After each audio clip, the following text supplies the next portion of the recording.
Welcome to Easy Math TV. This is another statistics video on the binomial distribution. And we're going to answer 4 questions here that all pertain to binomial trials and different types of questions that you might be interested in answering. But they all use a certain specific formula in Excel. So we're going to explain those formulas and how to use them in this tutorial, okay? So let me just explain a little bit about the color coding here. Whenever you're dealing with the binomial distribution, there are 2 important pieces of information that you need in any problem, in any binomial situation. Because binomial trials have to do with what? It has to do with attempting to do something multiple times. So more than once you are going to try to do something or try for an outcome, right? And you want to try for a positive outcome or a desired outcome. And that is our value of n.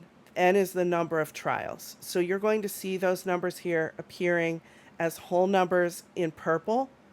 Okay, so the whole numbers that are in purple are values of n, which is the number of trials in your binomial outcome situation. Then you have your p-value, which is the probability of success or probability of getting a favorable outcome in a single trial. So you'll see those numbers either appearing up here as decimals in black or in the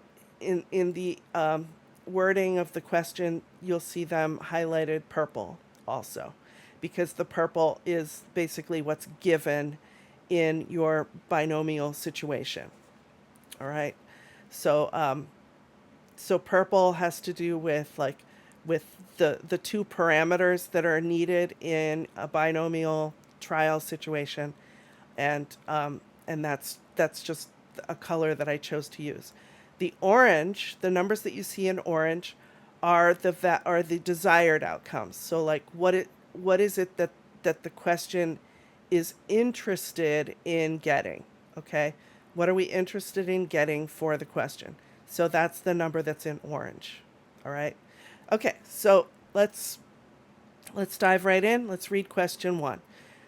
Question 1 says, a student is taking a multiple choice quiz that has 20 questions. The probability of getting a question right by guessing is 0.25. So that must be 1 and 4, right? There must be 4 choices. If you randomly choose 1 out of the 4 and get it correct, that's a probability of 0.25, because each one of them has an equal chance of success. What is the probability of the student getting at most 8 questions correct by guessing? So as a point of explanation here, the phrase at most means we are looking at cumulative probability.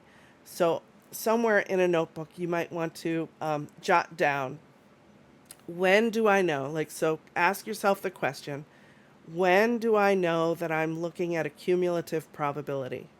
All right. And so there are certain phrases to look for. And the phrase here that is giving us that clue is that we are interested in getting at most 8 questions correct. At most 8 questions.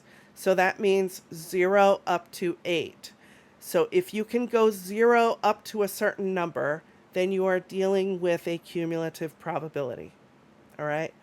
So that's one phrase that could have been used. A couple of other phrases that could have been used might have been a maximum of 8. If someone asks for a maximum of 8 questions correct, that is also a cumulative probability because it's up to 8. If you say not more than 8, if the question is phrased so it says a student is getting not more than 8 questions correct.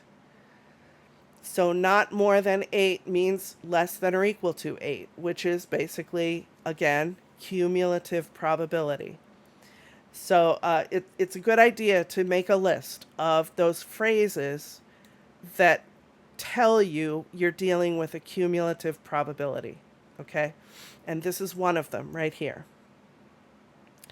All right, so up here in row 2, there's my formula that I need to use to solve this question. Equals binom.dist, parenthesis, and then you put the x value that you're interested in there first. That's the 8, comma, your n, which is 20, comma, your p, which is 0.25, comma, true, because the true means, yes, we are interested in a cumulative probability. All right, so the word true is spelled out, and then you close the parenthesis. So that's the formula that is actually typed into F2 here. If I double click on that, you'll see the formula without the quotes. So it's equals binom.dist, parenthesis 8, comma 20, comma 0.25, comma true, close parenthesis. And the answer is displayed for you in the cell. So the way I'm going to state that as my answer then, I'm going out to 3 decimal places. The answer is 95.9% or 0.959 probability for getting at most 8 questions correct. So that means anything up to and including 8 questions. So I could get 0 questions right, 1 question right, 2 questions right, all the way up to 8 questions right. That all of those outcomes, the sum total of all of those outcomes, has a 95.9% chance of happening. So 95.9% of the time, you're going to get at most 8 questions out of 20 correct. So you're going to fail. You're going to fail up to that point. So like, even if we were to say 10 out of 20 questions, which is like literally half of them, right? That would even be a higher probability of occurring. So this is not good. All right. Random guessing on a quiz is not good. Question 2. Let's look at question 2. The probability of winning a bet on a roulette wheel when betting on red. So this is if you're only going to, you're just going to bet once. Okay. Just betting once. You're going to place your marker on red, and your probability of winning is 0.474 in the United States, which is 47.4% of the time. And let's suppose that a person bets on red 3 times, so n is equal to 3. What is the probability of winning exactly 1 time? So now we're not dealing with a cumulative probability anymore, because we're only interested in one outcome when x is equal to 1. So for that, we're going to type equals binom.dist, parenthesis, and then our x value that we're interested in is 1, comma, n is 3, comma, 0.474, comma, false, close parenthesis. That's what we typed in here into cell F3. So again, you can see that there, equals binom.dist, parenthesis 1, comma 3, comma 0.474, comma false, close parenthesis. Because we're not interested in the cumulative probability anymore.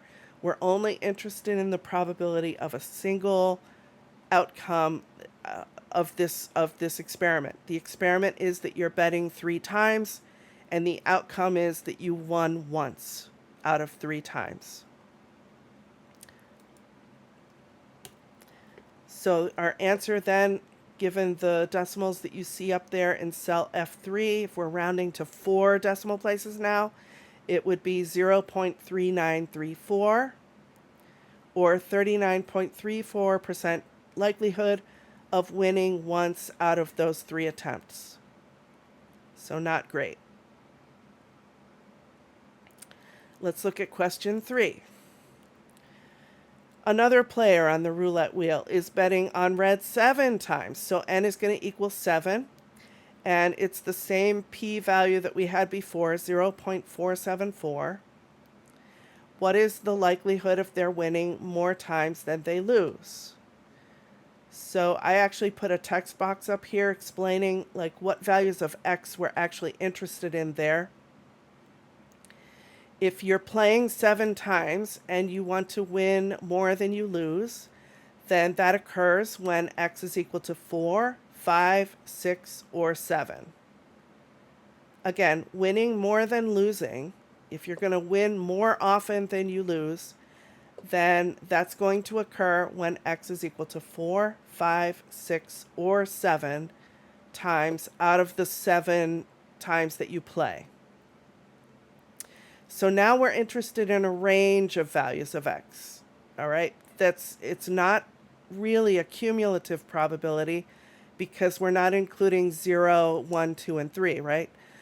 So we're up at the upper end of the range. So we're just going to do the equals binom.dis.range function. And just be careful when you use this because things get reversed here. Inside the parentheses, the first thing you put in is your n value. So the n value is 7, comma, 0.474, comma, and now your two x's that you're interested in between. So the lower x is 4 and the upper x is 7. See that? So put your lower value in and your upper value in, but those go at the end here, not at the beginning. Okay? They go at the end, not at the beginning. So it's n, comma, p, comma, your two x's that you're interested in. So if you see, I actually typed that into cell F4, equals binom.dis.range, parenthesis, and I first said, okay, my number of trials is 7, and then 0.474 is my probability, and then my first value I'm interested in is 4. That's my first outcome that I'm interested in, and my last outcome I'm interested in is 7, and I'm also interested in everything in between that. That's why we call it a range. So that's my answer to question 3 then. There is a 0.4433 probability, because I've rounded it to 4 decimal places, or 44.33% chance of winning a majority of times. So winning more often than you lose when you are playing the game 7 times or betting on the wheel 7 times. The last question concerns a percentile. So we're interested in how many questions. Let's go back to the quiz now.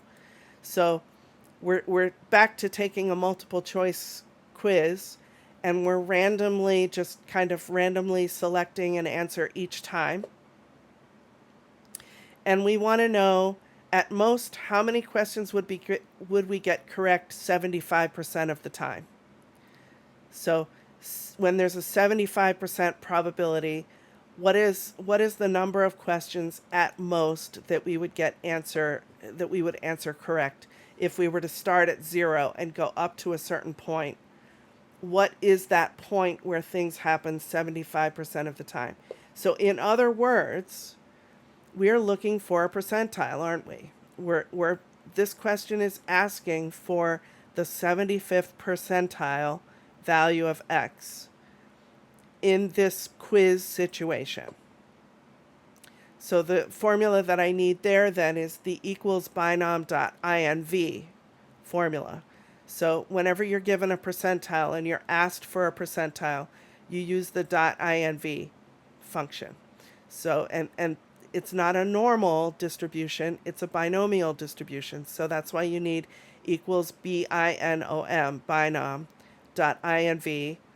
And then in parentheses, you first put your n, so there's your 20, comma, your p-value, 0.25, comma, and now your percentile. Your percentile is 0.75. And the number that got returned to us in Excel is 6. So this is how we interpret that. You can say that at most 6 out of 20 questions would be answered correctly 75% of the time, or with a probability of 0.75. At most 6 out of 20 questions would be answered correctly 75% of the time, or with a probability of 0.75. Okay? So anything from 0 up to 6 questions would be correct, 70 with a probability of 0.75. All right. Like, subscribe, comment down below, share these videos with others that you think are taking statistics or who are taking statistics and they're struggling or are looking for some video help to solve problems. And we'll do some more on the binomial distribution. So I'll see you in the next video.